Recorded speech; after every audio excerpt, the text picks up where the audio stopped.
Hi, I'm Stuart J. Raj and welcome to Language and Mind Mastery. Today we're going to be looking about really taking control of your voice and understanding voicing. Now, voicing is basically turning your voice box on. So listen to the difference between this.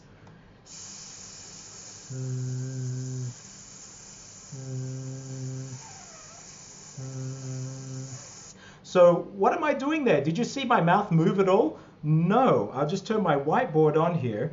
What I'm actually doing is I was pronouncing both the letter S, and then Z, S, Z, S, Z. But the really cool thing is that as I was doing it, I didn't have to stop breathing.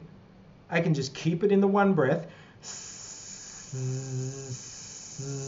And the reason I could is because S and Z are basically the same sound, except Z just turns on this switch of my voiced.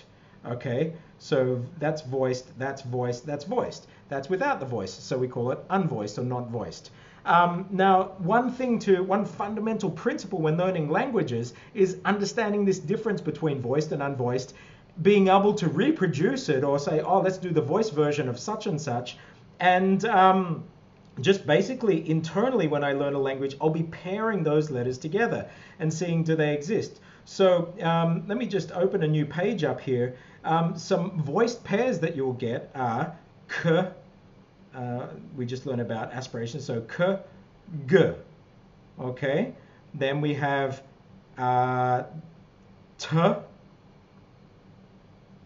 d, b, or p, b. You can see that k, g, t, d, p, b.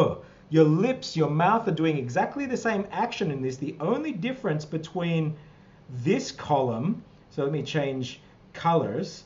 The only difference between this column here and that column there is that this is voiced, okay?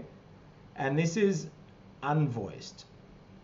So basically I turn my voice on for this, and actually, so if I have a G, if I want to voice it, I've created a little symbol. I just put that to represent the throat buzzing, g, g, instead of k, and then that's just by itself, k, g. So actually a G is a voiced K, g, when you think about it.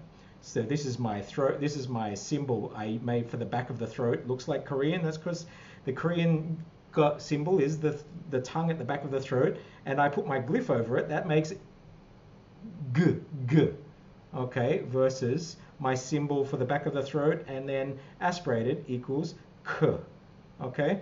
So let's say some of these pairs. K, g, t, d, p, b. That's easy enough, but actually it can get more fun. Let's have a look at some other voiced and unvoiced pairs here. I just scroll down a bit there. I get a new page. So we can have a look here. We have now an X is this loch, like in Loch Ness. So can you say that in the back of your throat? Hello, habibi. Okay, so versus g. Now that's some pretty wild voicing. If you learn this skill, when you learn a new sound, you can put over them. How about this? This is th, like in thin, like a th sound, and the voice version, th, the, okay? So this is unvoiced, voiced. Other ones we have, f, v, f, v. So these are what we call affricate sounds. They're friction. They have friction in it. And finally, the one we started with, s, z, s, z. So if you are even not just a native speaker of English, but if you're learning English, and you come from a language, say from Southern Chinese languages or Thai or Southeast Asian languages, where you're not really getting these voicing of sounds, this is going to be a great exercise for you too. try and say these and just carry it on like I did, and go. So let's make this unvoiced, voiced, unvoiced, voiced. So let's start with, we'll make a th.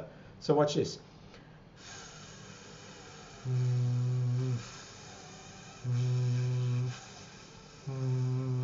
These are really good exercises to take control of your throat. Let's do it between F and V, turning the voice off, voice on, voice off, voice on. Wax on, wax off, Daniel-san. Ready?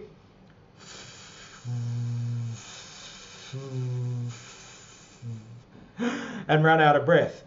If you're a non-native speaker of English, it might be a little difficult to do that, especially from Chinese-speaking countries or in Southeast Asia or tonal languages, Vietnamese. Try and do it again. This is a great exercise to start taking control of your throat and building this prosody and fluency in your English too, as well as other languages. Now another one, let's do this final one, the one I started with, S and Z.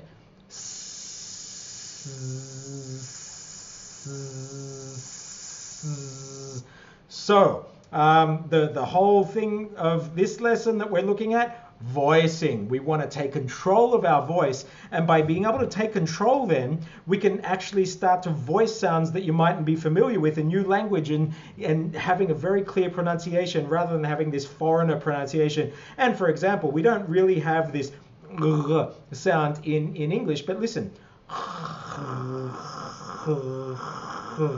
By just applying that one principle we did with sounds that we know, we can now apply them to sounds that we don't know and speak and pronounce brand new sounds and sound much more native-like in these new languages.